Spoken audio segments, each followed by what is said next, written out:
Welcome, Shalom, to 10 minutes on tools for successful marriage. The subject of today is trying to change my partner. I'm sure that you're listening to this, you say, me? I want to change my partner? Yes, you. Most of us try at one time in the marriage to try and mold and change and, and to get a better partner than I have today. And so at least stop doing the bad things he's doing to be a better person. So what's the problem? I want it, I say it, it's important for me. So let's start. The explanation of this is a camera. To explain this problem, the camera is here. A man advertised in the newspaper looking for a wife. The next day received 100 requests. You can have mine, please take her. It's a joke. It's a joke that explains that sometimes there's a lot of fighting between people. And today we'll talk about one of the reasons why people don't get along together. Each one wants to try and change the other person a lot of times. And it's, for example, mostly it's for a good reason, to make a better person, to better environment, to take him to the next stage. And a lot of people get married and see the problem before and say, okay, this disturbs me, but I'm sure I'll help him change later. Meaning that I don't accept my husband or my wife as his, and I'm trying to mold him to change him. I will start now saying, at the beginning of this lecture, is very, very, very dangerous. What are the expectations, for example, I've heard as a marriage counselor, a wife from a husband? Change his clothes, the way he wears, learn more Torah, and when he prays davens, to do it more slowly, more correctly, to help more in the house, to fix things in the house, to go on nature trips. And the list is long, long, long, long. And she says very, very, very, very important. And the husband, that she'll cook, the cook will be more tasty of the food, the house will be more nice to be there, to give more money to spend on her and the children. And the list is very, very long. I want to tell you a story of a wife that came to me with her husband and she said, I want a divorce. I said, why? I'm married to my husband 9 years, and I'm fed up.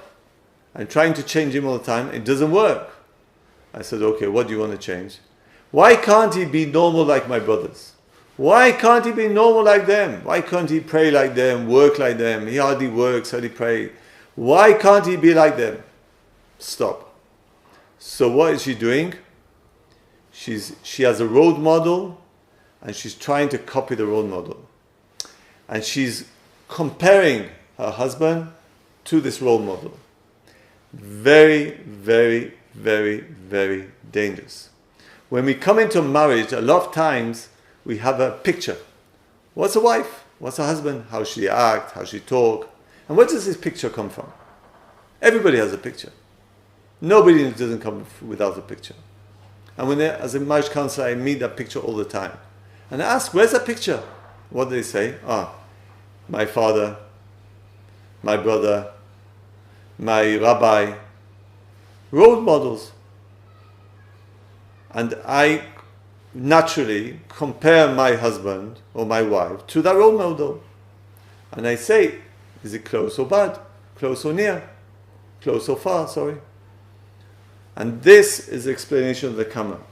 When I take a picture, I have this picture in my head. I have the picture of my brother, like she had. And every time she looks at her husband, she says, he's not like my brothers. Now, when I talk to her and ask her, she says, yeah, there's a lot of things that my brother disturbs, which my husband is great. So you're saying he has good things better than the husband? Yeah, of course. But what about 1, 2, 3, 4? So you want someone, you want his good parts and you want their good parts. But you don't want the negative. So we have a problem. When we try to live a life which is not ours, it's going to hurt. It's going to be a lot of pain there. Now, there's a model, a positive model, a negative model. For example, I am very, very angry. A person is very angry with his father, which are religious. So she or he becomes anti-religious. So my role model is now opposite. Whatever they do, I'm going to do opposite. The Haredim, I'm going to be Chiloni. The Chiloni, I'm going to be Haredi. So it's an opposite role model. So then I don't have my own choice. I'm all the time comparing myself to this model. So who am I?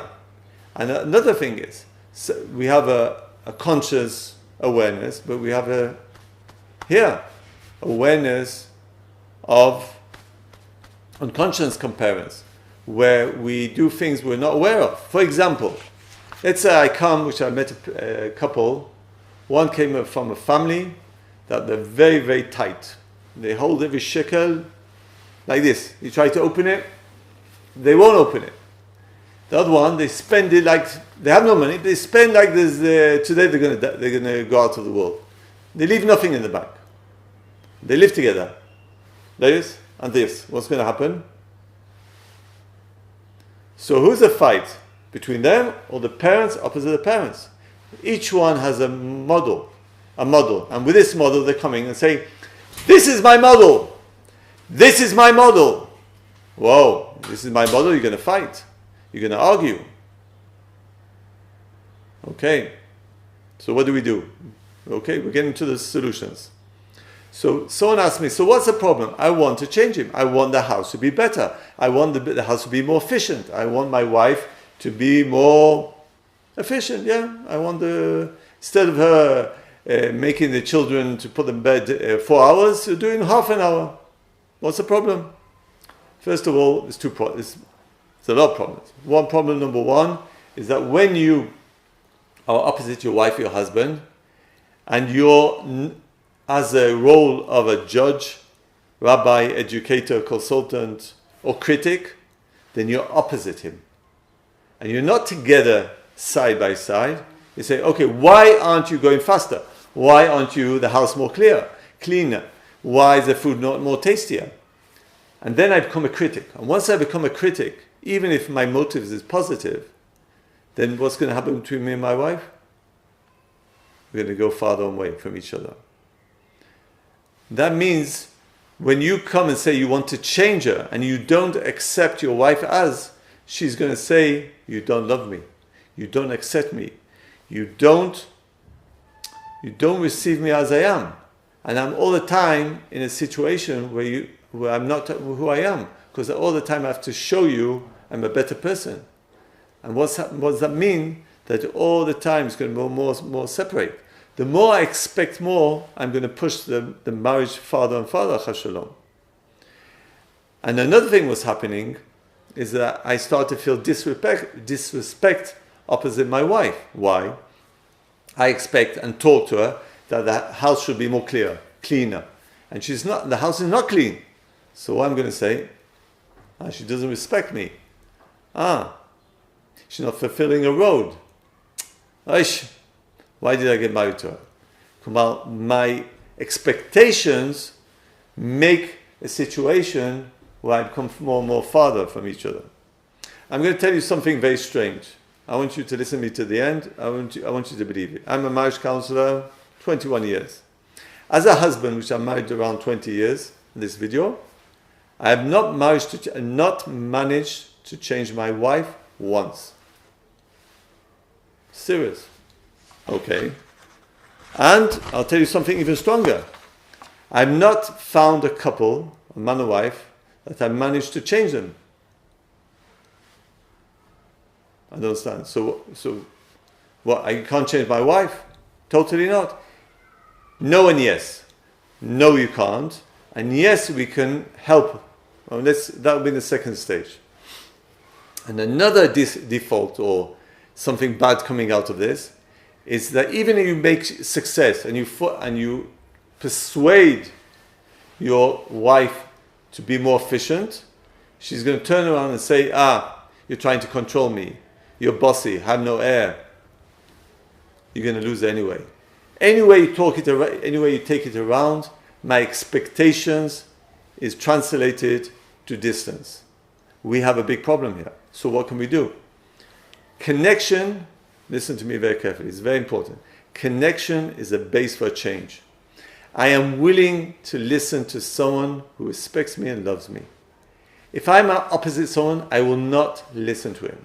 But if I'm next to him and she or he feels and hears that I love her, respect her, accept her as she is, she or he will be willing to listen to make a change. Not because I told her that she's making a change, because she wants to make a change. It's two different worlds. If I tell someone to make a change, it won't work. If I talk to them and they want to make that change, then there will be a change. And my wife has made many changes in her life because she wanted to make it, not because I told her to do it. And all the couples that come to me have made big changes in my life, not because I told them, because they wanted to. Now we have rules of success. One, it's his problem, not yours. If he's not efficient, he can't get up in the morning, he can't daven, or he davens ala panim. It's his life, his problem. I'm married to him, it's his problem. He has to take responsibility. If he doesn't take responsibility, there won't be any changes. Faith, you have to believe in him. And the faith is self-prophecy, meaning if you believe in him, he will change. But it can take years. It can take days, months, but it can take years for change. You need a lot of patience, that's number 3. And 4, which is hardest for everybody, including me, to accept, to be able to accept the behavior which is for you hard today. That's a basic what's happening between a relationship. But it still bothers me, Moshe. What do I do? So I'm going to give you tools to help her or him make a change. You understand the language? How are we going to do it? First of all, we go from a critical language to a bonding language, to a coaching language, to emotional language. And each one is a very powerful tool. These are tools that I use myself in the room where I receive couples. So let's go and let's jump in the water. Before that, we need a break. So a husband went to a library and said, where's a book that I remember the supremacy of the man over woman?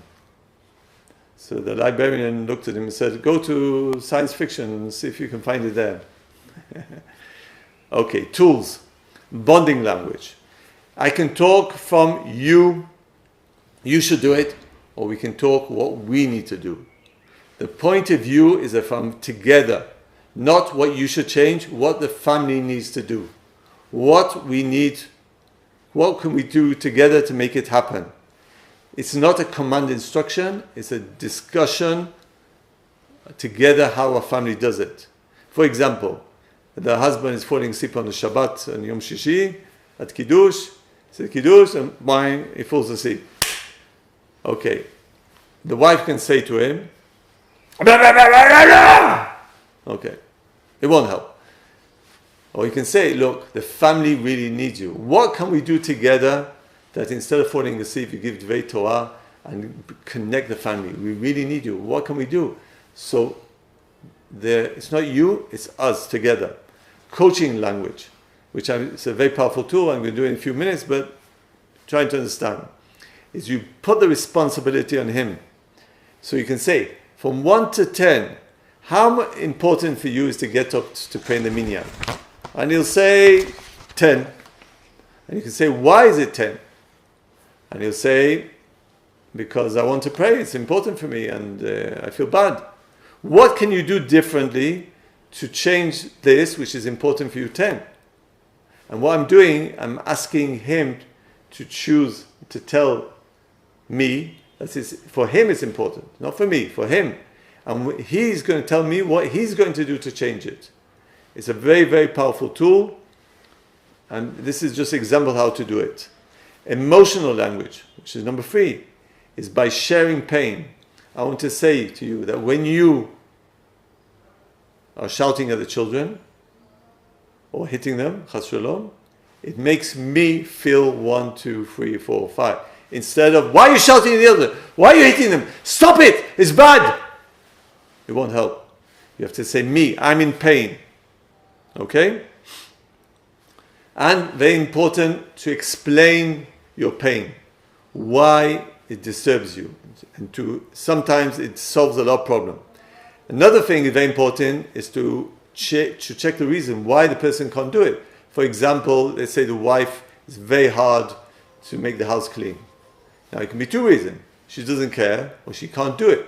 What do you mean can't do it? She has kesher v'rikus. What's kesher v'rikus? She has ADV.